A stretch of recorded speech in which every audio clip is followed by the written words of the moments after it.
민수기 33장은 출애굽한 이스라엘 백성이 잠시 머물러 장막을 쳤다가 다음 장소로 이동할 때 장막을 다시 걷어야 했던 임시 처소들을 나열한 것입니다. 그것도 40년 동안 42번이나 진을 쳤다가 진을 걷어야만 했어요. 그러므로 이스라엘 백성이 광야에서 거처한 임시 처소는 오늘날 성도들이 잠시 머무는 이 땅에서 나그네와 행인으로 살아갈 것을 보여주고 있어요. 성경은 림마에서 다시 가데스로 돌아오기 전까지 약 38년 동안 총 18번 진을 쳤다고만 기록하고 있어서 그 당시 이스라엘 백성의 자세한 행적을 알 수가 없습니다. 그러나 그 지명의 뜻을 보면 이스라엘 백성의 행적을 엿볼 수가 있어요. 림나에서는 자신들의 죄를 회개하고 심령이 정결케 되었던 것으로 추정됩니다. 리사에서는 회개와 각성을 통해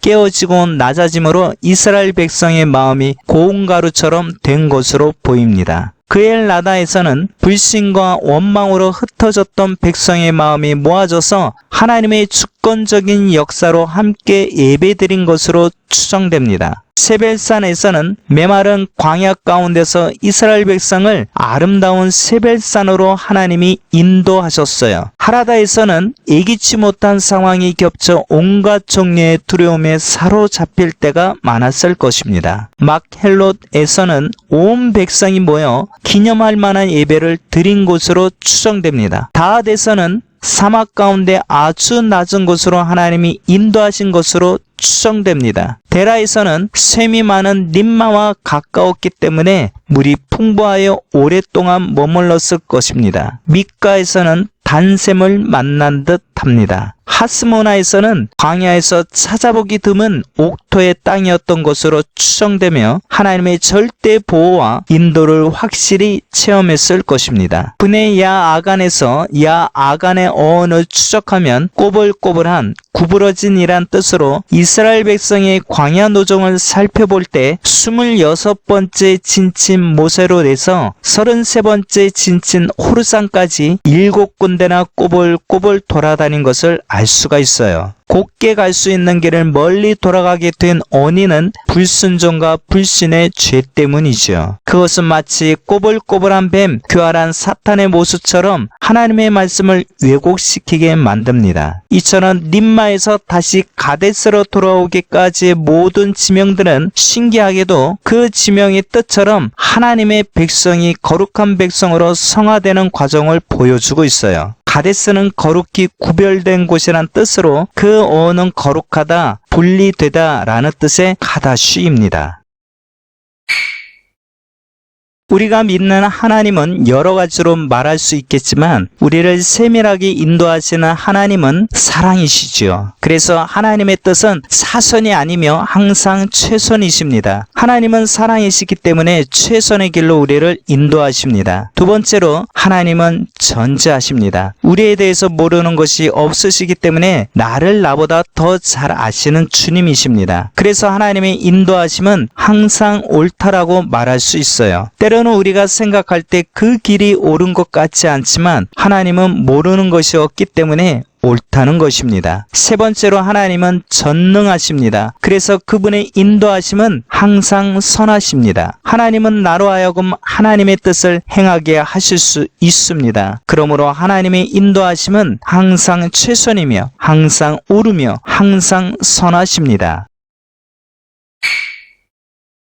고린도전서 10장 4절에 보면 그 반석은 그리스도라고 말씀하고 있어요. 따라서 10번째로 진을 친 느비딤에서 생수를 낸 호렙산 반석과 39년이 지나서 32번째로 진을 친 가데스에서의 반석은 모두 예수 그리스도를 나타내고 있어요. 하나님께서는 목이 마른 이스라엘 백성에게 물을 공급해 주시기 위해서 모세에게 10번째로 진을 친 느비딤에서 생수를 낸 호렙산 반석을 지팡이로 때려서 물을 내라고 하셨지요. 그리고 39년이 지나서 32번째로 진을 친 가데스에서 반석은 명령을 해서 물을 내라고 하셨잖아요. 그런데 하나님께서 느비딤에서의 반석은 때리라고 하셨으면서 가데스에서의 반석은 때리면 왜 안 되었을까요?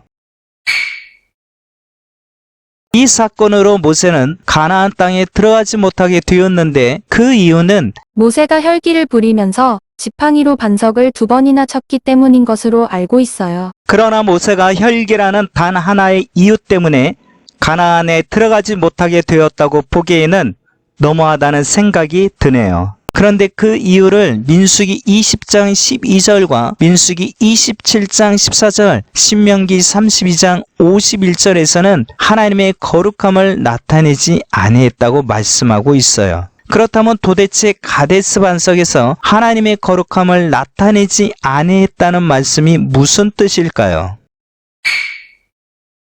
출애굽기 17장 느비딤에서의 반석과 민수기 20장 가데스에서의 반석이 한글 성경으로 보면 둘 다 반석으로 번역이 되어 있어요. 그러나 히브리어 원문으로 보면 다르다는 사실을 발견할 수가 있습니다. 출애굽기 17장 느비딤에서의 반석은 히브리어로 추르입니다. 그 뜻은 낮은 반석, 즉 낮고 평평한 반석, 틈이 없는 반석으로 완전하신 분으로 오신 예수님, 초림으로 오신 예수님, 낮은 자의 모습으로 오신 예수님, 수치와 고난과 조롱을 당하시는 예수님, 채찍으로 맞으신 예수님, 십자가에서 죽으신 예수님을 나타내고 있습니다. 그러므로 모세의 지팡이로 느비딤에서는 반석을 쳐야만 했어요. 민수기 20장 가데스에서의 반석은 히브리어로 셀라입니다. 그 뜻은 높은 반석, 즉 높이 솟은 반석, 틈이 있는 반석으로 매 맞으신 흔적, 십자가의 흔적을 가지고 다시 오실 예수님, 심판과 영광과 왕으로 다시 오실 예수님을 나타내고 있어요. 그러므로 모세가 가데스에서는 반석에게 명령해야만 했습니다. 그렇기 때문에 모세가 하나님의 말씀에 순종했어야 하는 이유는